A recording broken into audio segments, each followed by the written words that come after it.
Bonjour à toutes et à tous et bienvenue pour cette nouvelle vidéo.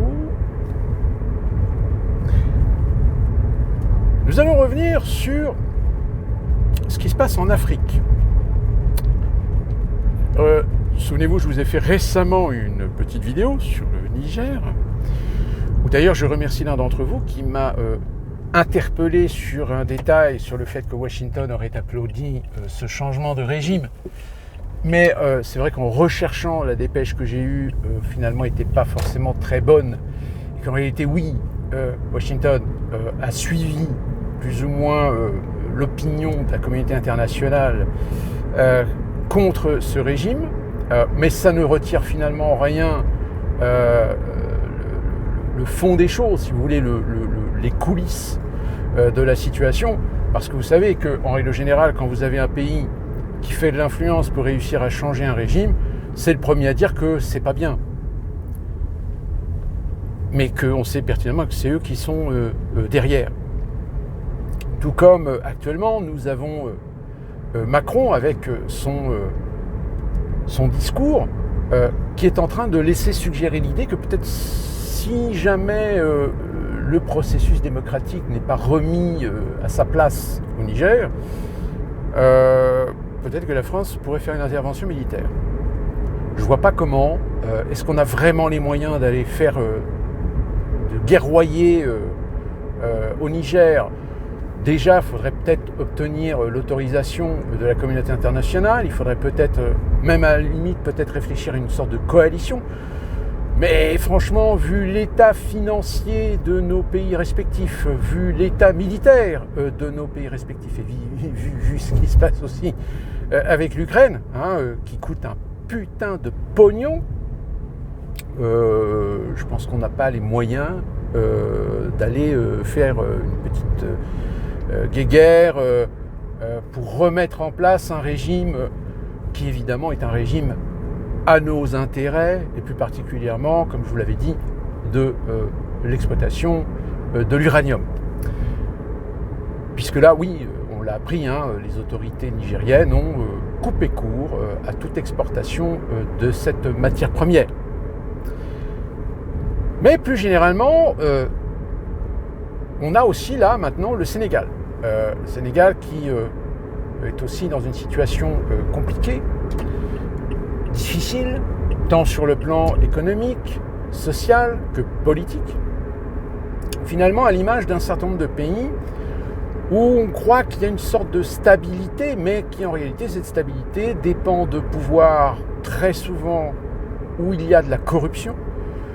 Cette corruption étant alimentée évidemment par des intérêts occidentaux, et que même quand certains pays essayent de s'extraire un petit peu de ce joute, de cette influence, de cet ascendant, en général, on se rend compte que ces pays, très rapidement, sont dans la merde, parce qu'évidemment, on leur coupe un petit peu l'herbe sous le pied pour leurs exportations comme leurs importations, et du coup, ça a des impacts et des répercussions sur le plan économique et social. On a également un autre pays qui est tout à fait, actuellement, dans une phase très intéressante sur le plan à la fois politique que géopolitique.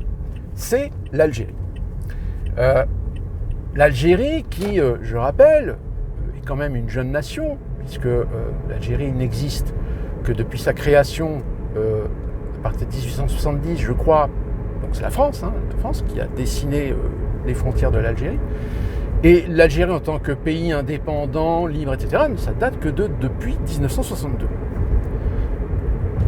Et forcément, en 1962, lorsque des pays qui ont repris leur liberté dans le cadre de ce qu'on appelle et de ce que l'on enseigne à l'école comme étant la décolonisation, n'empêche que cette décolonisation, elle a été aussi un moyen de jongler plus ou moins sur des intérêts de situations liées à la guerre froide, puisque je rappelle que regardez bien, la plupart des pays qui ont soit subi une guerre d'indépendance, une guerre civile, ou ont déclaré leur indépendance en disant aux forces occidentales présente, soit coloniale, soit en administration.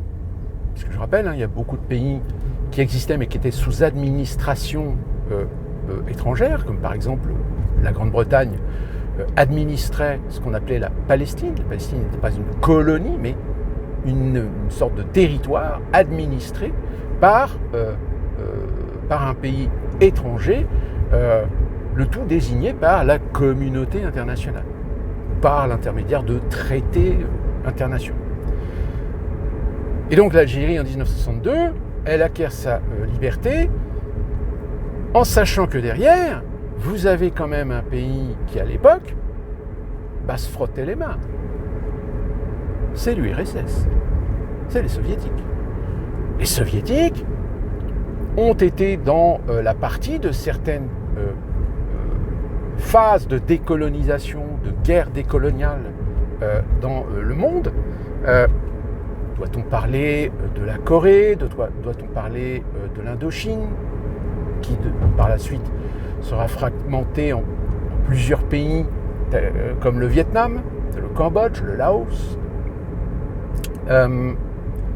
L'Algérie n'a pas échappé à ses influences. Je dis bien ses influences. Car même s'il n'est pas flagrant et notoire que les Soviétiques étaient derrière les indépendantistes, on n'en est pas moins pas dupe de leur présence et de leurs influences. Eh bien aujourd'hui, on le sait, en Afrique, c'est une guerre. C'est une guerre d'influence, c'est une guerre géopolitique, où évidemment les acteurs occidentaux que sont les Européens et les Américains s'affrontent contre les intérêts qu'aujourd'hui un certain nombre de pays, plus essentiellement la Russie et la Chine, sont en train d'opérer dans certains pays africains. Tellement opéré qu'on a même aujourd'hui la Chine qui arrive par se positionner sur des aides financières non négligeables pour aider des pays à se développer tant sur le plan urbanistique que des réseaux de transport. C'est-à-dire que la Chine finance la construction de routes, d'autoroutes. Tout ça pour leur permettre évidemment derrière de mieux asseoir leurs leviers, leurs influences sur les gouvernements ou les autorités de certains pays africains. Et évidemment, vu que certains gouvernements et autorités de pays africains en sont aujourd'hui plus ou moins en service, ou reconnaissant de cette action chinoise ou de cette action russe. Force est de constater que les Occidentaux ont tout intérêt à foutre le bordel dans ce pays-là. Parce que ça veut dire que les Occidentaux perdent forcément du terrain et risquent de perdre les différentes possessions qu'ils ont déjà ou les différents accords qu'ils ont déjà avec ces pays, plus particulièrement en ce qui concerne évidemment des matières premières, des minerais, des ressources. Et évidemment, le Niger étant un très bel exemple, avec l'uranium, de cet intérêt qu'ont la France et les Américains, de voir ce pays ne pas changer de régime et ne pas proclamer son indépendance et ne pas remettre en question finalement le fait que, écoutez, les Français ou les Américains, même si on sait qu'il y a un des deux qui veut prendre le pouvoir ou qui veut prendre l'absolue exclusivité de notre uranium, le problème c'est que si vous allongez des dessous de table auprès des politiques pour qu'ils vous autorisent à avoir l'exclusivité de l'extraction ou des prix au kilo les plus compétitifs qui soient, le problème c'est que les retombées économiques sur le peuple, sur la société, sur le développement, sur l'économie sont nulles. Parce que ces autorités se mettent une grande partie de l'argent dans la poche. Donc, même si on dit qu'on aide ces pays, le problème c'est qu'on les aide, d'accord, on leur donne du fric, d'accord, mais le problème c'est qu'on ne sait pas où va le fric. C'est exactement le même problème qu'on a en Ukraine, où tout l'argent qui a été envoyé en Ukraine, est-ce qu'il a été véritablement redistribué là où il y avait besoin? Est-ce que une partie de cet argent n'a pas pas atterri dans les poches des oligarques qui soutiennent Zelensky, ou même Zelensky lui-même, est-ce qu'il n'en a pas piqué un petit peu dans la caisse? Et bien malheureusement, il y a certains pays africains qui sont assujettis à des intérêts occidentaux, où on fait des semblants de démocratie, mais à partir du moment où les autorités qui se font élire ou qui réussissent à briguer à chaque fois le pouvoir sont des amis. Des amis qui acceptent, des amis qui se contentent de ce qu'on leur donne. Donc à partir du moment où vous comprenez cette difficulté qu'ont certains pays africains, en dehors évidemment de problèmes structurels, ethniques, religieux, qui sont aussi des problèmes à prendre en considération. Quand je dis ethnique, c'est avec tout ce que ça apporte en matière de tradition, en matière de mœurs, etc., qui fait que certains pays aujourd'hui ont des difficultés à assumer, ou tout du moins, il y a une expression qui est assez absorber, voilà, je cherchais le mot, absorber une démographie galopante du fait, encore une fois, sans être critique ou péjoratif sur cette question, mais malheureusement, lorsqu'un pays n'a pas une capacité sociale, économique pour pouvoir absorber l'ensemble de sa population et qu'au bout d'un moment, vous avez une surpopulation par rapport à la capacité économique, c'est ce qui fait en effet cet exode de citoyens de certains pays africains vers de meilleures contrées, vers des Eldorado, et qu'on appelle aujourd'hui des migrants, d'ailleurs qu'on appelle plus spécifiquement des migrants économiques. Mais des migrants économiques, on essaie de nous faire passer comme étant des migrants qui essaient de fuir la répression, la guerre civile, etc. Alors que, oui, il y en a, mais ce n'est pas la majorité d'entre eux. La grande majorité d'entre eux, ce sont essentiellement des migrants économiques qui fuient leur pays parce que leur pays ont un mode de fonctionnement ou ont des structures économiques et sociales qui sont totalement inadaptées pour pouvoir leur permettre d'avoir leur chance, d'avoir la possibilité de réussir, de trouver un travail, de gagner de l'argent, de fonder une famille, etc., etc., etc. Donc ça, ce problème de surpopulation dans certains pays qui surclasse, qui surpasse la capacité économique, sociale, et après on peut y rajouter aussi les problèmes ethnico-religieux qui sont intrinsèques à certains pays, comme d'ailleurs c'est le cas dans d'autres pays, comme c'est le cas par exemple dans certains pays d'Amérique latine, où il y a toujours ce conflit, cette animosité entre les hispaniques métis, c'est-à-dire les hispaniques descendants des colonies espagnoles, comme ceux issus de la situation concernant ce qu'on appelle les natifs. Voilà, je cherchais le mot. La relation parfois entre les natifs et les descendants espagnols reste encore aujourd'hui dans certains pays d'Amérique latine très compliquée. Et donc c'est le même cas dans certains pays africains. On peut éventuellement, pour éclairer votre lanterne, parler par exemple des Touaregs. Les Touaregs ont des terres ancestrales, mais ces terres ancestrales, qu'à la limite on pourrait leur donner ces terres pour fonder une nation libre et indépendante, malheureusement ils ne peuvent pas le faire puisque leurs territoires ont été séparés par des frontières qu'on a dessinées pour faire des pays. En l'occurrence l'Algérie, le Maroc, la Libye, la Syrie, pas la Syrie, pardon, la Syrie c'est une autre histoire, Libye, je ne sais pas si ça va jusqu'en Égypte. Donc toute cette région-là, qui est une région saharienne, cette région saharienne, eh bien, y a des tribus qui n'ont pas leur pays, qui n'ont pas leur terre, qui n'ont pas leur indépendance, leur liberté, qui sont dépendants finalement d'un pays qui n'est pas le leur, dans lequel ils sont étrangers, et considérés même parfois comme des étrangers. Donc discrimination et tout le tralala. Donc déjà ça pose un problème. problème qu'on peut retrouver aussi au sein même d'un même pays à celui qui va avoir la légitimité ou croire avoir la légitimité de diriger le pays. Parce que c'est sa terre, parce que c'est lui qui est majoritaire. Dois-je vous rappeler la problématique du Rwanda, par exemple, entre les deux ethnies, les Hutus et les Tutsis.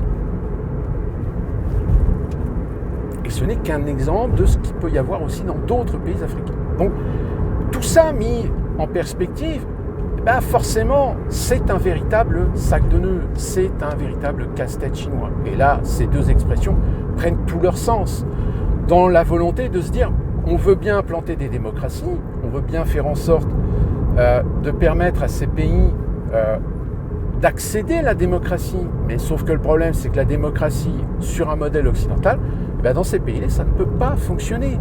Ça ne peut pas fonctionner parce que forcément, vous êtes obligé de donner le pouvoir à peut-être une minorité ethnique qui va avoir un ascendant et un pouvoir sur une majorité ethnique. Et je parlais de la Syrie parce que justement, en réfléchissant pour l'exemple, la Syrie est un très bel exemple. Aujourd'hui, la Syrie est entre les mains d'un certain Bachar el-Assad. Bachar el-Assad qui est un alawite, c'est-à-dire une branche dissidente du chiisme, mais qui ne représente qu'une minorité dans le peuple syrien. Mais c'est une élite. Une élite qu'on a confortablement installée parce qu'elle servait les intérêts, fut un temps, occidentaux, de stabiliser le pays. Tout comme on a considéré Saddam Hussein comme étant un dictateur, mais un dictateur qui stabilisait son pays. Tout comme la Libye. La Libye, on peut en effet être très critique sur ce qu'a été Kadhafi, mais Kadhafi tenait son pays d'une poigne de fer. Alors, évidemment, les droits de l'homme, la liberté d'expression, la liberté de la presse, etc., oui, ça ne pouvait pas fonctionner comme ça fonctionne dans nos modèles démocratiques. Mais au vu de la situation aujourd'hui de la Libye, où vous avez des clans qui continuent à se taper sur la gueule, quand il y avait Kadhafi, ces clans-là, dès qu'ils remuaient un peu trop la queue, c'était vite fait expédié. Alors évidemment, encore une fois, attention, je ne légitime pas ces régimes. Mais force est de constater que quand on avait des intérêts avec ces pays économiques, de commerce, on était quand même bien content de trouver ces gens-là parce qu'ils stabilisaient leur pays. Même parfois, ils stabilisaient avec des politiques laïques. Et tout ça, on l'a foutu en l'air.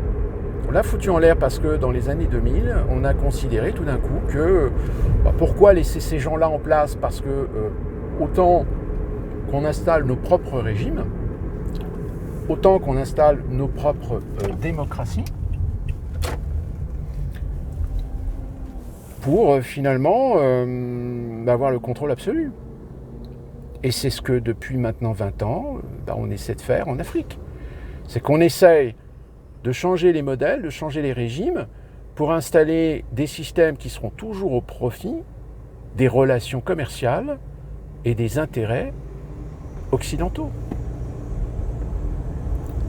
Et ça rejoint finalement ce que l'Occident voulait aussi faire de la Russie, c'est-à-dire une entité, voire même peut-être essayer de littéralement la diviser,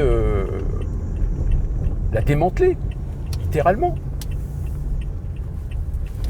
Donc si vous voulez à ce sujet-là,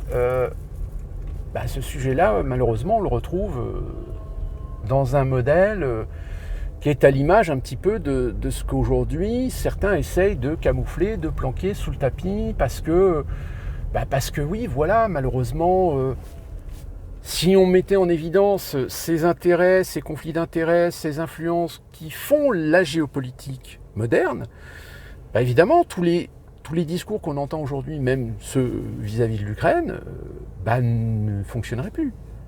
N'auraient plus aucun crédit vis-à-vis de l'opinion. Donc tout ça pour dire que l'Afrique, ou certains pays africains aujourd'hui, tentent d'essayer de s'émanciper finalement. S'émanciper de l'influence occidentale, plus particulièrement européenne et américaine. D'où la raison pour laquelle, depuis quelque temps, on critique, on montre du doigt le groupe Wagner qui agit en Afrique pour aider certains opposants politiques à prendre le pouvoir, à faire des putschs, à faire des coups d'État, etc., etc. Donc évidemment, quand vous avez un adversaire qui fait exactement la même chose que ce que vous faites, mais vous, quand vous le faites, c'est bien parce que vous êtes le bien. Vous êtes les gentils dans l'histoire. Donc quand vous faites de l'interventionnisme, quand vous faites des putschs, quand vous renversez des régimes, c'est pour le bien de l'humanité. Parce que vous êtes les représentants de la démocratie. Sauf que le problème, c'est force est de constater que les démocraties officielles qui existent dans certains pays africains, c'est loin d'être parfait. Donc quand vous avez des régimes comme ceux de Russie et même chinois qui rentrent dans la danse parce qu'aujourd'hui ils en ont les moyens et les capacités de s'opposer à l'hégémonie de ceux qui depuis 30-40 ans ont un peu une mainmise sur certains pays africains, j'ai envie de dire, c'est comme une partie d'échecs. Sauf que le problème, c'est que dans la partie d'échecs, il n'y a pas de bien, il n'y a pas de mauvais, il n'y a pas de gentil, il n'y a pas de méchant. C'est une partie stratégique. Une partie de stratégie qui permettra à l'un ou à l'autre de remporter la victoire. Alors forcément, quand c'est nous qui gagnons, c'est super, c'est génial, on a mis la démocratie en place, etc. Sauf que le problème, c'est qu'encore une fois derrière, pour quel résultat ? Nous avons gagné, les Américains ont gagné en Irak. Nous avons réussi à virer les talibans en Afghanistan. Sauf que, dans l'esprit de se dire on va installer nos modèles démocratiques, le problème c'est qu'installer des modèles démocratiques dans des pays qui n'ont absolument rien à voir avec nos propres nations, nos propres pays, même si nos pays occidentaux ont des divergences et des différences de fonctionnement, il n'en est pas moins que dans certains autres pays, ça ne fonctionne pas. Ça ne fonctionne pas pourquoi ? Parce que si dans certains pays occidentaux, nous avons réussi à nous pacifier dans nos différents ethniques, religieux, communautaires, et j'ai même envie de dire, la France en particulier est un très bel exemple d'unité dans les institutions, dans sa constitution, dans la République. dont d'ailleurs aujourd'hui vous constaterez que tout est fait justement pour détruire ce principe d'un peuple unique et indivisible, quel qu'il soit.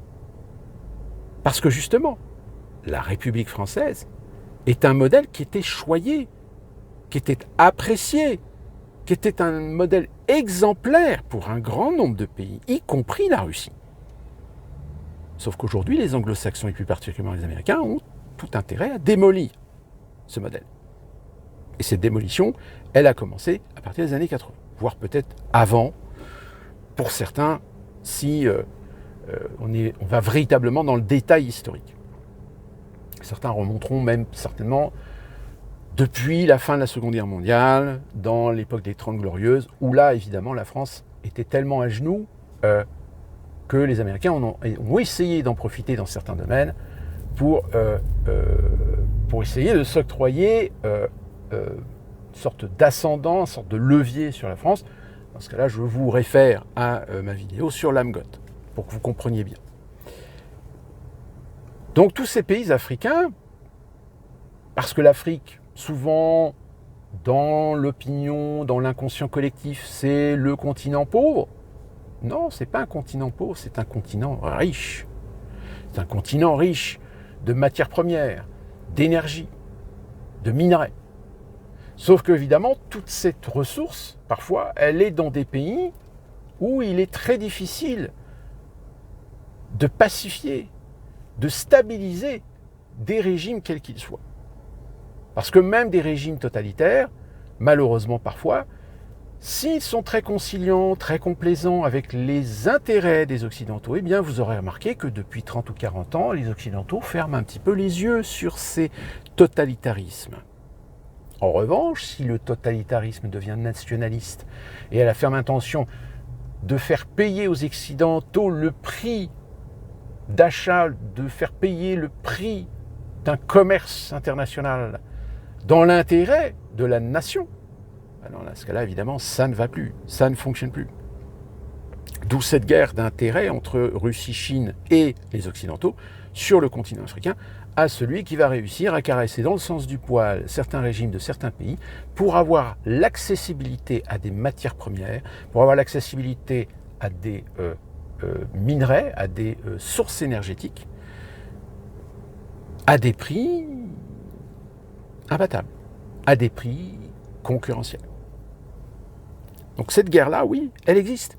Mais évidemment, ce n'est pas celle-là qu'on va vous montrer chez LCI, chez VBFM, sur France Télévisions, chez France Inter, parce qu'à un moment donné, l'opinion alors prendrait conscience, non seulement de la complexité, des rouages du système, mais en plus de ça, l'opinion dirait, mais alors pourquoi ne pas laisser les pays africains se développer avec ce qu'ils ont, avec ce qu'ils possèdent, et que nous payons de façon équitable ce dont nous avons besoin. Sauf que la loi du marché, sauf que le système ultralibéral compétitif, lui, n'inclut pas cette règle fondamentale dans ses principes. Sa règle fondamentale, c'est que les acteurs de l'ultralibéralisme, que sont la finance, que sont les groupes multinationaux, c'est à elles que revient le rôle de détenir, de posséder, de faire tourner le système économique mondial, de faire tourner les marchés, et qui plus est, permettre à des gens, des boursicoteurs, des investisseurs, de se rincer par des dividendes, se rincer par des bénéfices, se rincer par du profit.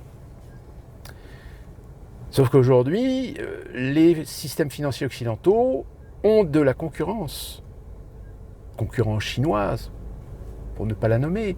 Mais encore une fois, cette concurrence chinoise, elle est encore assez fébrile, elle est encore émergente. Sauf qu'évidemment, il faut tout de suite casser le code, détruire le système. Parce que sinon, on va se faire bouffer. Et dans ce cas-là, on sera obligé de fonctionner dans un système équitable, avec une guerre économique où chacun y mettra ses éléments, chacun bataillera avec ses outils d'une façon logique, d'une façon évidente, d'une façon presque éthique. Et d'ailleurs, c'est déjà le cas dans le monde financier. Je rappelle qu'aux États-Unis aujourd'hui, le système financier est très très inconfortable. La plupart des banques et des sociétés d'investissement n'arrivent pas à se projeter court, moyen terme pour leurs bénéfices. En Europe, l'Europe devient une concurrence. Donc si le système du marché américain veut continuer à tirer toujours profit, il a tout intérêt à détruire le marché européen pour le récupérer. Sauf que sur ce marché-là, il y a la concurrence. Il y a une concurrence émergente chinoise. Il y a une concurrence émergente de pays du Moyen-Orient, que ce soit le Qatar, que ce soit l'Arabie Saoudite. Eh oui, les enfants, c'est une guerre. Et c'est une guerre dans laquelle l'Afrique est encore une fois de plus ballottée. Ballottée dans un sens comme dans l'autre. Placer des petits dictateurs qui servent nos intérêts. Et puis une fois que ces dictateurs tout d'un coup se font renverser par des gens qui veulent plus d'équité, qui veulent plus de liberté, qui veulent plus considérer que leur pays doit faire payer plus cher ce que les Occidentaux, ce que les grands consortiums internationaux exploitent, à votre avis, est-ce que c'est pas logique? Est-ce que c'est pas sensé? Est-ce que c'est pas normal? Donc c'est pour ça que ce qui se passe en Afrique est très intéressant parce qu'il est tout à fait symptomatique de cette guerre finalement, de cette guerre d'influence, de cette guerre géopolitique, à savoir est-ce qu'on laisse des pays africains finalement reprendre leur liberté, faire en sorte d'installer et de faire évoluer tant sur le plan social, économique, leur pays avec les ressources qu'ils possèdent, évidemment toujours en faisant du commerce faire du commerce extérieur, normal, mais voilà, payer au prix équitable. Et ne pas laisser des pays dans des guerres civiles perpétuelles, parce que comme ça, j'ai envie de dire, c'est presque occuper des pays dont les peuples, on les motive finalement à s'entretuer. Pendant ce temps-là, on sécurise et on assure l'exploitation des ressources qu'on a à notre disposition dans ce cadre-là. Et d'ailleurs, j'ai même envie de dire ce que je suis en train de vous dire. Je pense que nous sommes tous d'accord sur ce fait que l'Occident, en grande partie, a toujours motivé le fait d'avoir du sang sur les mains parce que a motivé parfois certains pays à alimenter les guerres civiles, etc. Parce que je veux dire, pour faire des guerres civiles, il faut des armes. Il faut des armes, il faut des munitions. Ça aussi, là on exploite des situations conflictuelles dans certains pays africains pour faire tourner le business des armes. S'il n'y avait pas tous ces pays en guerre en Afrique, pas certain que les bilans des sociétés qui ont un intérêt direct ou indirect avec le marché des armes d'une manière générale seraient aussi florissants. Parce que je rappelle quand même pour les neuneux de service que la guerre en Ukraine, quand elle a été déclenchée, c'est arrivé au moment où on était quand même nombreux sur Internet à dire les Américains, il va bien falloir qu'ils aient une guerre, il va bien falloir qu'ils créent une guerre quelque part pour faire tourner la machine militaro-industrielle. Et paf, quelle aubaine! La Russie qui attaque l'Ukraine, dites donc. C'est pas magnifique ça? C'est pas formidable? Bon, sauf qu'il y a un moment donné, il faut quand même admettre que si les complexes militaro-industriels réussissent à faire tourner le business avec de l'argent sale, qui est de l'argent qui vient de la drogue, qui est de l'argent qui vient de l'exploitation. Bon, pour certains pays africains, on parle de l'exploitation évidemment des mines avec pas les bijoux, mais les diamants, les fameux diamants africains, qui sont aussi une part non négligeable de l'argent qui est tiré de la vente de ces diamants pour acheter des armes, pour acheter de l'armement, pour acheter des munitions et continuer à faire des guerres civiles et continuer à massacrer des gens, voire même utiliser des enfants, les fameux enfants guerriers africains. Ce n'est pas une légende, ce n'est pas un mythe.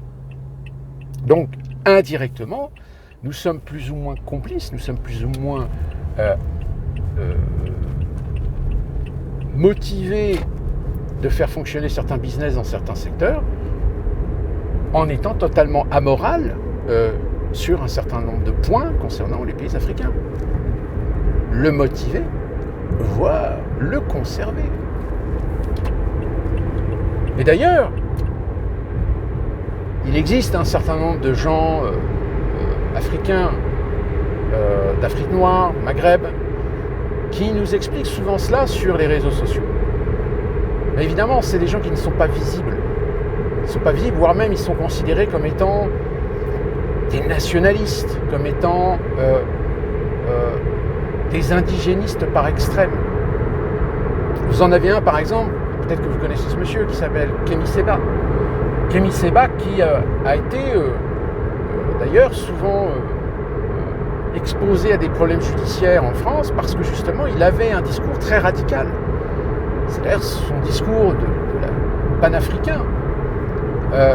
L'Afrique aux Noirs, l'Afrique aux Arabes, l'Afrique à ceux qui en sont les natifs. Et j'ai envie de dire, son discours est limite très cohérent. Mais son discours est tellement cohérent qu'évidemment, à un moment donné, l'opinion pourrait partager ses opinions en disant ben oui, c'est normal, c'est logique que les pays africains disposent d'eux-mêmes. Et quand je dis disposent d'eux-mêmes, c'est disposent d'eux-mêmes de façon radicale, de façon nationale, exactement comme n'importe quel autre pays, indépendant, libre, qui défend ses intérêts et qui fait valoir ses droits sur ce que des sociétés étrangères veulent exploiter, veulent posséder, mais alors au prix de ce que normalement nous avons tout intérêt à tirer pour faire vivre notre pays. Sauf que malheureusement, Kémy Séba, il met souvent en évidence non seulement cette volonté qu'ont les Occidentaux à détenir, à posséder, à contrôler, à maîtriser les autorités ou les gouvernements en place dans certains pays africains, parce que pour eux, c'est une garantie d'asseoir la sécurité, d'avoir le bénéfice de l'exploitation de certains intérêts, matières premières, ressources énergétiques, terres rares, par exemple, pour ce qui est actuellement du sujet. Donc, si vous voulez, quand vous avez des discours de gens, des indigénistes en France, par exemple, c'est là qu'on voit l'hypocrisie de ces gens. Parce qu'ils ramènent toujours leur indigénisme par rapport au colonialisme français. Donc faire culpabiliser l'aspect colonial. Alors que ces gens-là pourraient très bien user d'un autre aspect qui est l'aspect que des sociétés françaises détiennent certains intérêts, détiennent certaines exclusivités sur des ressources énergétiques, des ressources minières dans ces pays. Mais ils le font, mais de façon très timide. Mais ils ne le mettent pas forcément en avant. Mais pourquoi ils ne le mettent pas en avant ? Peut-être parce que finalement ce sont des guignols. Ce sont des gens qui sont là pour faire juste de l'idéologie, mais qui n'en ont rien à foutre en réalité de l'Afrique, qui n'en ont rien à foutre de la liberté, de la souveraineté des pays africains vis-à-vis de certaines hégémonies ou de certains leviers que possèdent certains pays occidentaux sur ces pays africains. Alors, évidemment, peut-être que certains me diront oui, mais quand même, justement, ces pays africains, si on les laisse en totale liberté, ils n'arrêteront pas de faire des guerres, etc. Ben oui, mais parce que derrière, comme je vous dis, on les alimente, ces guerres. Imaginez demain, vous libérez un pays, vous laissez les habitants de ce pays développer leur propre politique, leur propre société, et qu'on les amène ou on les aide à régler leurs problèmes ethnico-religieux. Déjà, vous interdisez toute importation d'armes.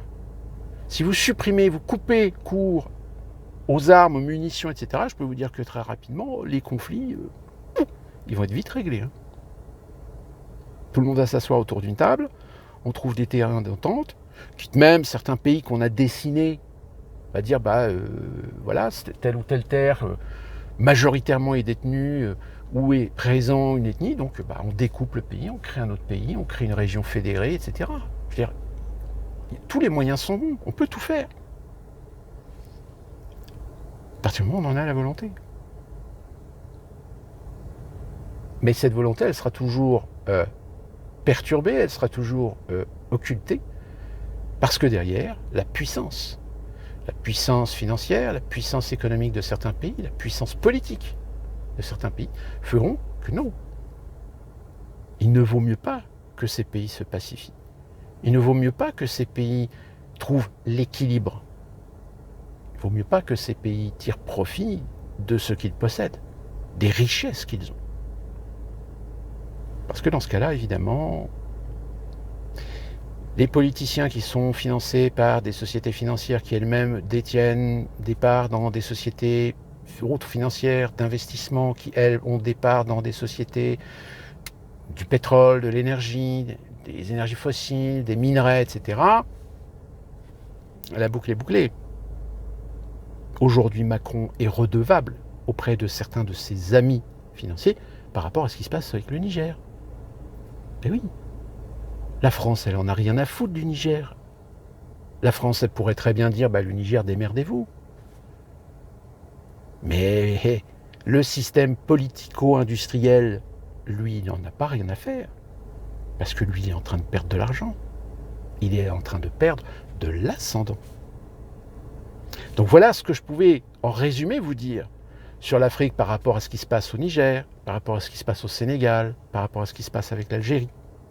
Parce que, force est de constater que l'Algérie, qui a fait sa demande pour intégrer les BRICS, je rappelle quand même qu'en France, parmi tous les émigrés, ou voire les Français issus de l'immigration, la grande majorité d'entre eux sont du Maghreb et une grande majorité d'entre eux sont algériens, ou d'origine, de racines algériennes.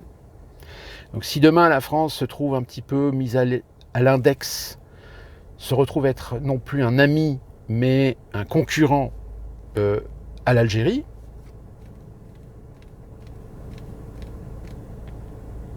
c'est comme si demain les États-Unis décidaient de ne plus faire copain-copain avec le Mexique. Ça risque de poser un gros problème, vu le nombre d'émigrés qu'il y a aux États-Unis d'origine mexicaine. Eh oui, c'est toujours le problème. Mais on en reparlera parce que c'est des choses qui évoluent dans le système géopolitique, économique, politique, idéologique mondial, qui est en pleine effervescence en ce moment, et surtout parce que la finance, je rappelle que notre ami Jacques Attali nous a dit qu'une grosse crise financière pourrait avoir cet été, que si ça n'a pas lieu au mois de juillet, ça pourrait éventuellement arriver au mois d'août, mais forcément, il va se passer quelque chose avant la fin de l'année. Je n'aime pas forcément Attali, mais rappelez-vous ce que je vous ai dit dans une vidéo. Il faut bien lui reconnaître que le bonhomme, des fois, il a dit des choses à court, moyen ou long terme qui finalement se sont réalisées. Méditez sur la question. D'ici là, qu'on se retrouve pour une prochaine vidéo. Portez-vous bien.